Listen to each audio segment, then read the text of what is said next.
Esperemos que no vaya a pasar nada raro. Ok, entonces, en una anterior sesión, pues ya habíamos visto unas generalidades, tanto de genética como de selección natural. Y hoy, entonces, pues vamos a profundizar en la genética mendeliana. Nuestro desempeño general se va a mantener, por supuesto, y así va a ser durante todo nuestro periodo. Nuestro indicador también, porque pues es el básico, y entonces al final vamos a comprender cómo ese proceso de síntesis de proteínas favorece esos procesos de selección natural, mutación y herencia.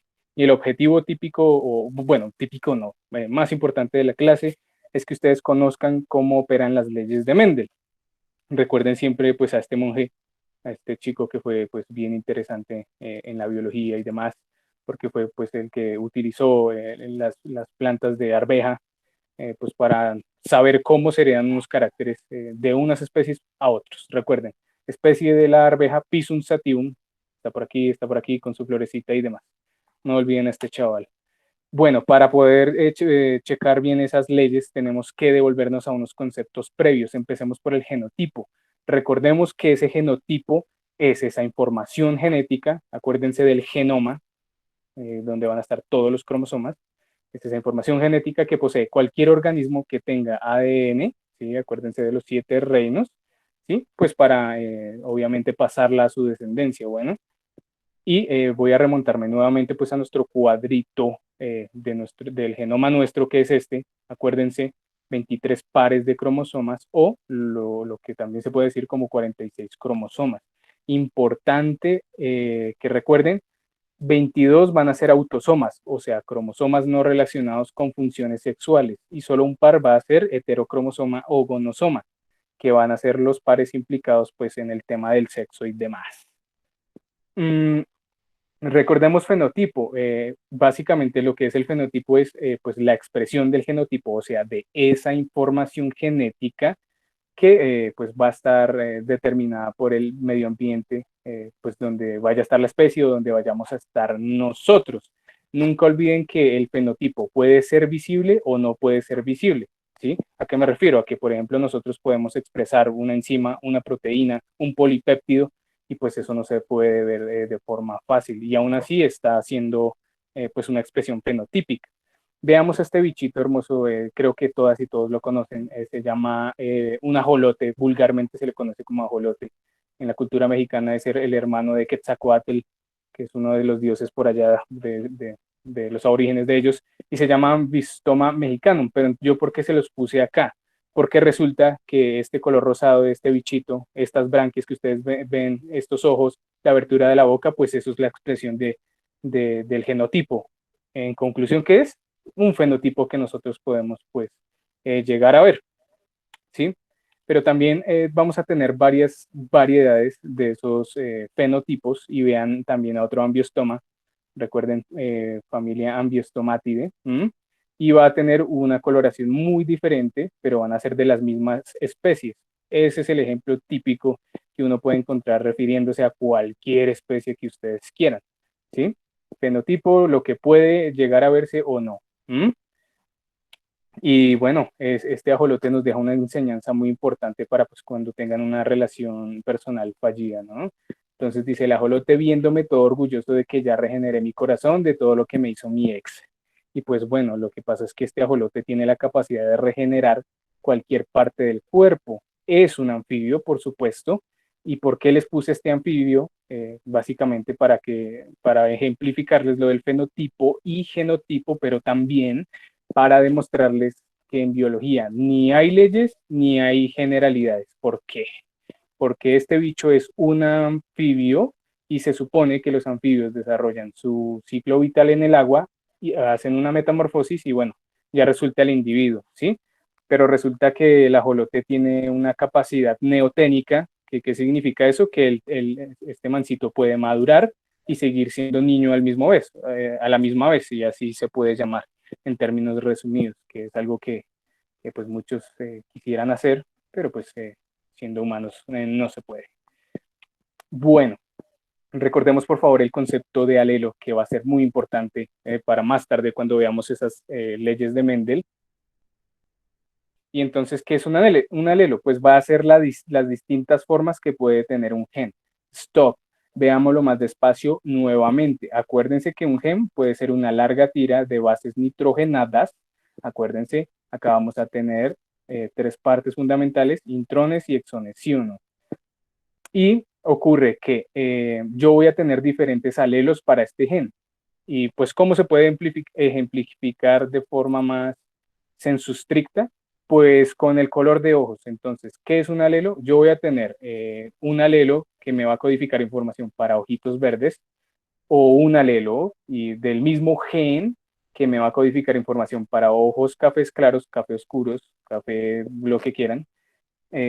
Otro alelo que me va a codificar para ojos grises, y otro, pues de la persona muy afortunada que salga con ojos violeta, que el caso más cercano que se conoce es el de una actriz que se llama Elizabeth Taylor, que tenía pues los ojos violeta. Y bueno, parece como un creepypasta, pero sí existe en realidad, es muy raro.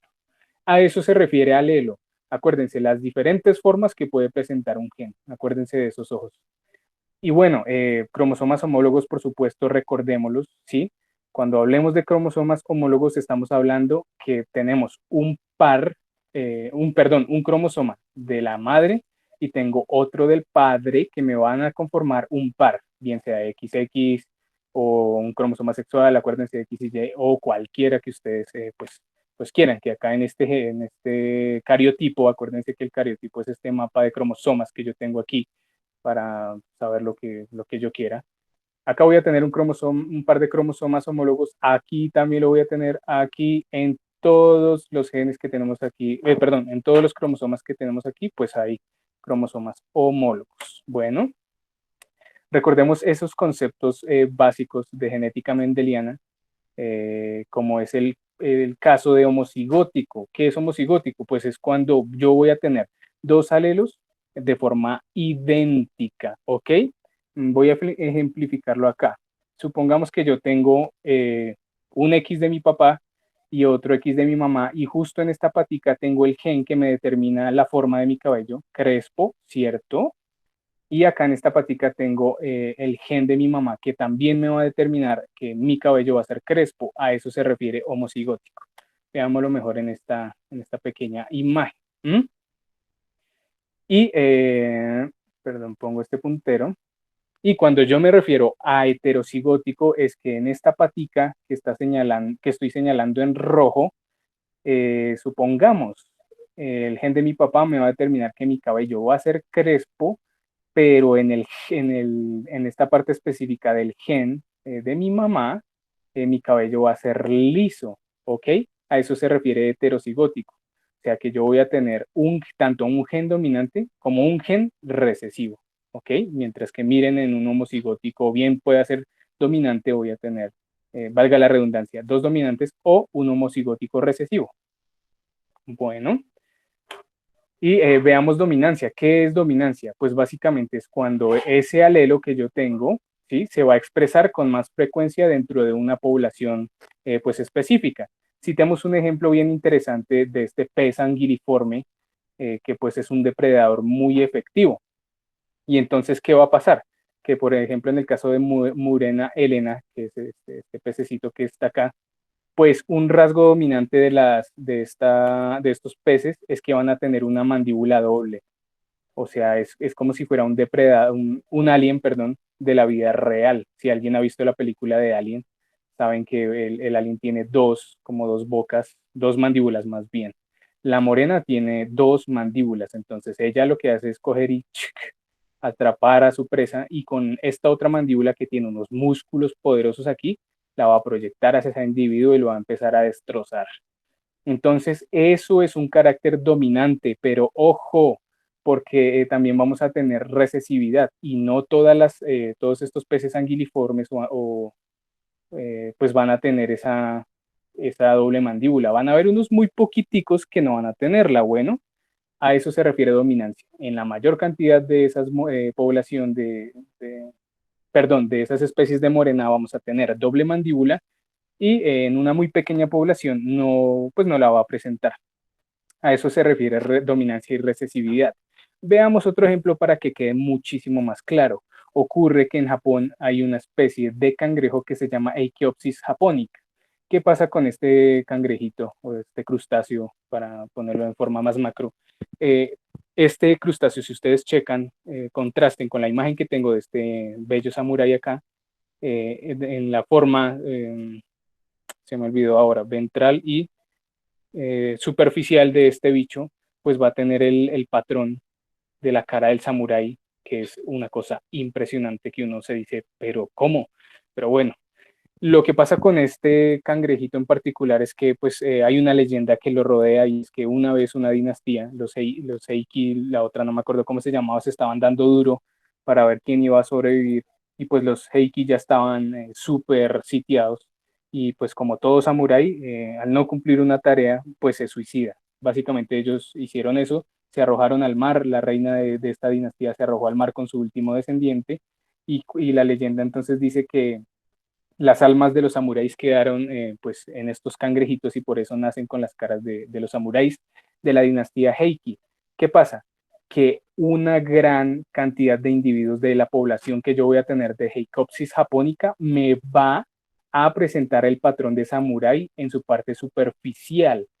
¿Qué significa eso en español, profesor, querido profesor? Pues que eso es un rasgo dominante. Pero ojo, porque yo voy a tener Eikiopsis japónica sin el patrón de la cara del samurái. Eso se refiere exclusivamente a la recesividad. Una pequeña, bueno, un pequeño número de individuos de este Eikiopsis japónica es recesivo porque no tiene la cara del samurái, y bueno, pues se lo van a comer los humanos. Porque a los que tienen la cara de samurái no se los comen, porque la leyenda dice que si comes uno de esos, pues vas a estar maldito. Bueno, sigamos.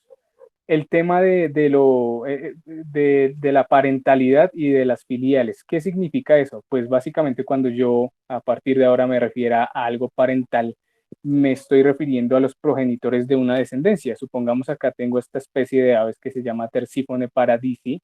Acuérdense, en las aves el macho siempre va a ser el más colorido, el que la tenga más larga, como es el ejemplo de esta cola, y la hembra pues va a ser como la más apagadita, aunque esta está como colorida, está bien chévere, de Pau Tips para ponerse así de chévere, bueno.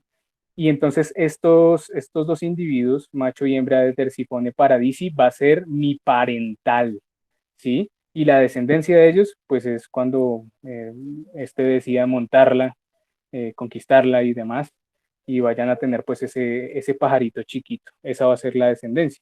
Veamos otro ejemplo, por ejemplo, pues esta gran conglomeración de huevitos de rana, entonces van a estar ahí conglomerados en esta membrana que se llama ganga, que es para protegerlos, ¿sí? Sus padres pues van a ser un par de sapos, y la descendencia van a ser pues todos estos bichitos hermosos. Acá se alcanzan a ver unos cromatóforos que se desarrollan en la séptima semana de desarrollo embrionario de estos bichitos. Así pasa Bueno, con los peces. entremos en materia. Empecemos con, dime, ¿me estabas diciendo algo, Juan? Así pasa con los peces. Espérate, ya ahorita te digo, ¿vale? Para no alargar. Ya te contesto, Juan. Empecemos con la primera ley. Acuérdense, por favor, anoten bien grande, en biología no existen leyes. Las leyes de Mendel solo fueron propuestas para entender cómo unas características que están en la información genética se transmiten de una generación a otra, pero no explican, es decir, otras variedades de transmisión de herencia que más adelante vamos a ver. Por ende, en biología no hay leyes, anoten grande, háganse un tatuaje, no mentiras, no se hagan un tatuaje, bueno, un tatuaje artificial. En fin, la primera ley que dice, pues que vamos a tener un principio de uniformidad. ¿Y eso qué significa? Pues que yo al principio voy a tener voy a ponerlo acá, dos homocigóticos dominantes, voy a poner H y D. Voy a tener dos homocigóticos dominantes y dos homocigóticos recesivos en minúscula, representándolo, ¿verdad? Homocigoto recesivo. Y entonces yo voy a empezar a cruzar estas dos líneas puras de información genética para ver qué me va a salir de este cruce. ¿Por qué se llama principio de uniformidad? Por esto mismo, porque yo voy a tener dos individuos de raza pura, por así decirlo, sin sonar tan eugenésico, tan tercer right y demás. Bueno, veámoslos más a profundidad. ¿Qué hizo Gregorio? ¿Qué hizo don Gregorio? Este monje tan curioso, pues dijo, estaba una vez aburrido y dijo, venga, pero ¿por qué salen semillitas amarillas y a veces verdes y una flor blanca? Y yo, bueno, estaba muy aburrido y entonces empezó a indagar.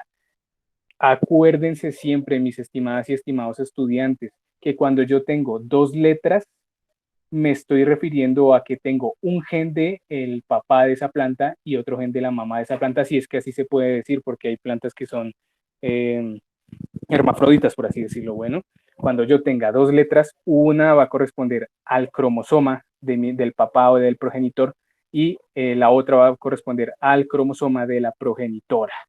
Entonces, este monje lo que hizo fue mezclar el color de una semilla verde con el color de otra semilla amarilla, que pues eso es solo una característica.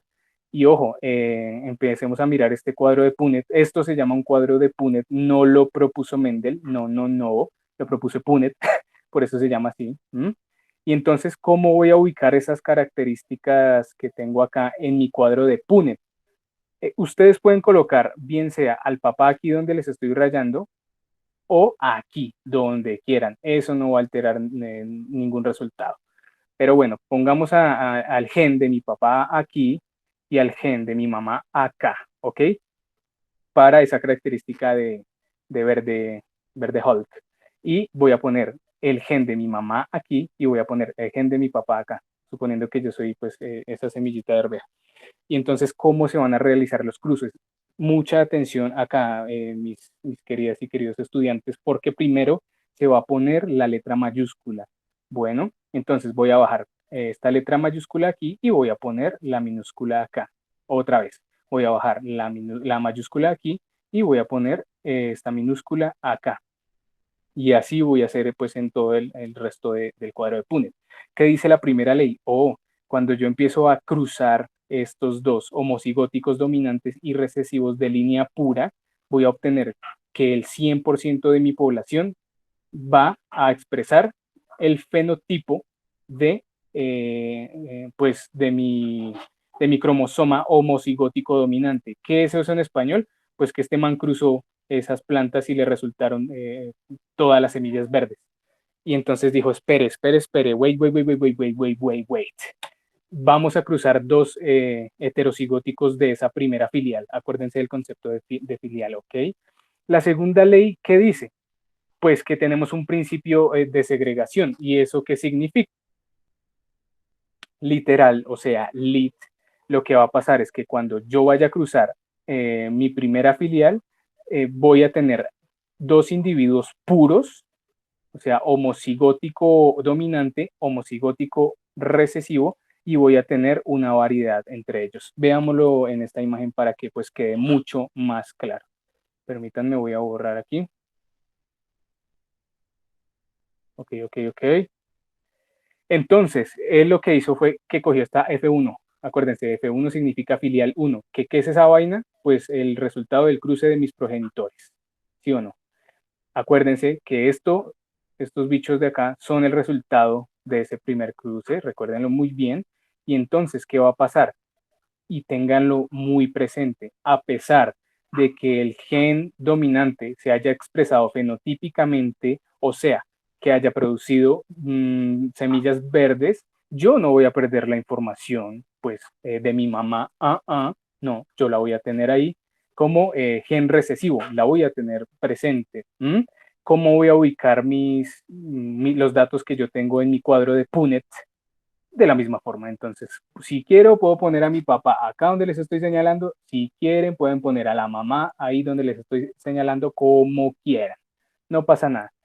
Entonces, voy a poner el cromosoma de mi papá, suponiendo que soy la arveja y que voy a morir en un proceso de, de cocinar tamales y demás. Entonces, voy a poner el gen de mi mamá acá, otra vez en esta parte.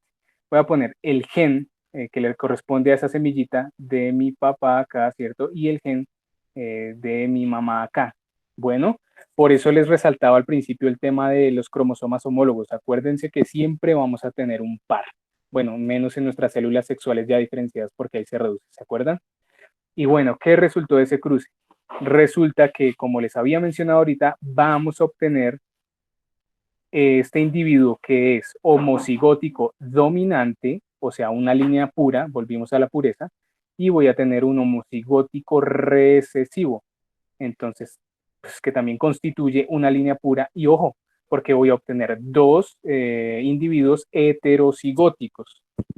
Bueno, y al final entonces obtendré tres individuos que son de color verde Hulk y uno solo que va a ser de colorcito amarillo.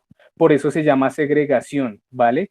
Porque no vamos a tener solo líneas puras, sino que vamos a tener también heterocigóticos allí incluidos en todo el paquete. Y bueno, ya chequemos la última. Yo sé que hay muchas preguntas, tranquilos y tranquilas, ya las vamos a resolver. Es para que no quede tan larga la transmisión y puedan consultarla más, de forma más cómoda.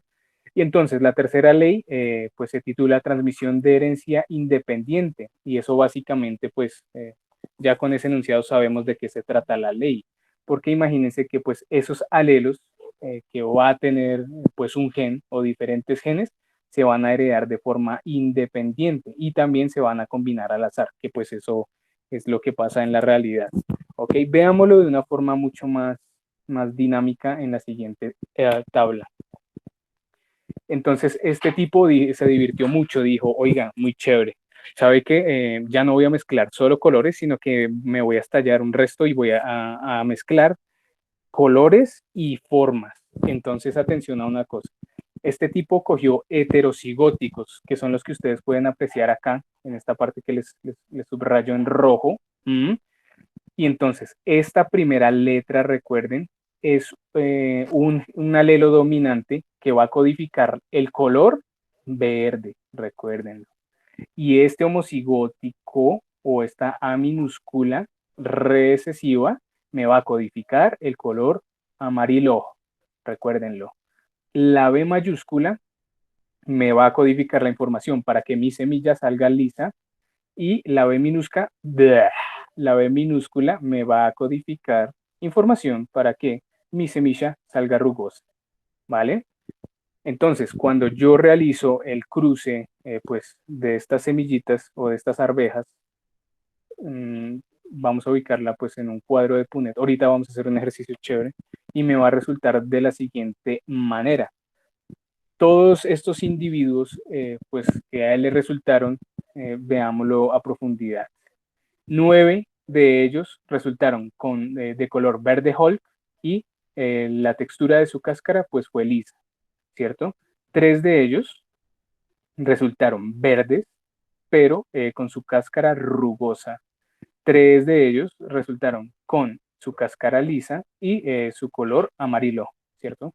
Y solo uno resultó amarillo y rugoso. ¿Mm? Este cuadro de Punnett lo vamos a realizar ahorita con un ejercicio más chévere, lo vamos a entender mejor, yo les voy a ayudar a resolverle y básicamente nos va a dar eso. Ojo, por favor anótenlo ahí durísimo, que traspases ese espero la hoja. Cuando nosotros estamos haciendo ejercicios de leyes de Mendel, entre comillas, siempre pongan leyes, simplemente estamos llevando a cabo un ejercicio probabilístico que tiene menos de un 10% de cumplirse en la realidad. Hay formas más efectivas de obtener una característica sin tanto rollo, bueno, pero estos ejercicios se hacen solo para calcular una probabilidad, pues como cuando uno juega póker, los que saben jugar póker y demás, cuando uno empieza a contar cartas y se las memoriza, y entonces dice, bueno, la probabilidad de que salga, no sé, un par o un trío o un póker o una escalera real, bueno, etcétera, uno empieza a calcular. Para eso se hacen estos ejercicios. Y anoten otra vez ahí que ese esfero traspase esa hoja. No existen leyes en biología y específicamente, pues las leyes de Mendel no son leyes porque resulta que después de un tiempo otros autores o genetistas empezaron a probar, a testear los experimentos de Mendel y se dieron cuenta que estaba pues un poquito incompleta, ¿sí?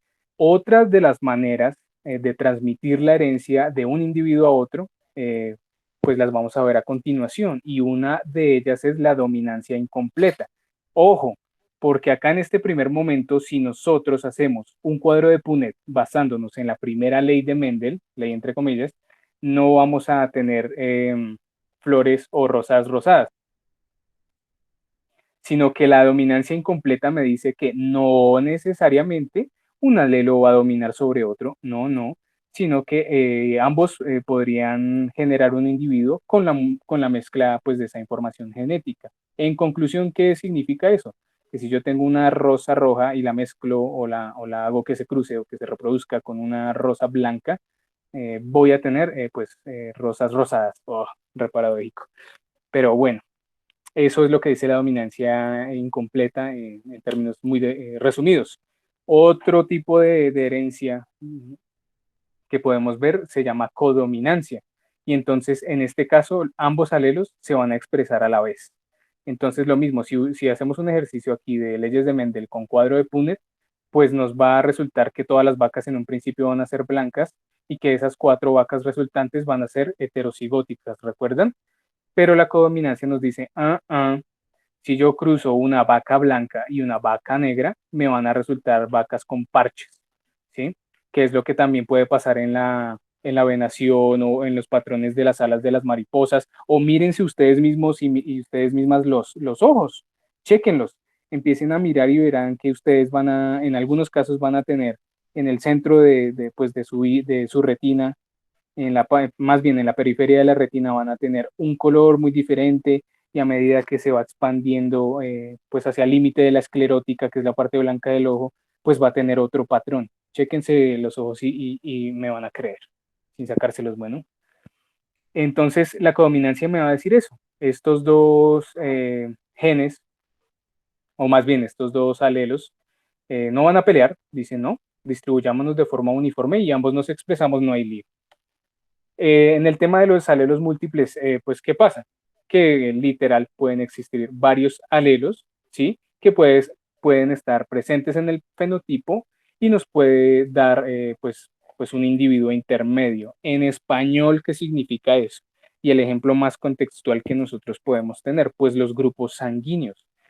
Miren, y para que lo tengan en cuenta, el grupo A siempre va a ser dominante por sobre otros grupos, ¿m? Porque A es una inmunoglobulina que tiene el eritrocito para combatir pues algunos agentes infecciosos. Pero acuérdense que el que combate y el que da bala es el linfocito, no el eritrocito. Esto es solo como el mecanismo de inicio. ¿M? El grupo B va a ser dominante, pero no tanto como A, recuerden. El grupo A y B va a ser un intermedio entre los dos y el O pues va a ser como estos otros que estoy rayando aquí, ¿sí? Que va a ser un homocigótico dominante, pero chequen acá el intermedio. El intermedio es este grupo AB. Por eso se llama alelos múltiples, porque yo voy a tener alelos múltiples expresados pues en este fenotipo intermedio, que es el grupo AB. Y ojo porque también pues hay otra forma de herencia y de expresión genética que se llama la herencia ligada al sexo y pues en nuestro caso va a ser, recuerden el par 23 siempre, que nos va pues a determinar qué es sexo biológico, porque acuérdense que una cosa es género, otra cosa es sexo y otra cosa es orientación sexual, ¿m? Pero nuestro sexo biológico va a ser determinado por ese par 23, ¿sí? Y es una herencia que está ligada al sexo, por supuesto. En el caso de los humanos ocurre cuando el espermatozoide pues bombardea ese óvulo, pues se clava en él y entonces el que va a tener la facultad la mayoría de veces de decidir el sexo del nuevo bebé pues va a ser el espermatozoide. Y bueno, eso es todo. Voy a parar la grabación para que me hagan las preguntas pertinentes y llevaremos a cabo el ejercicio planeado.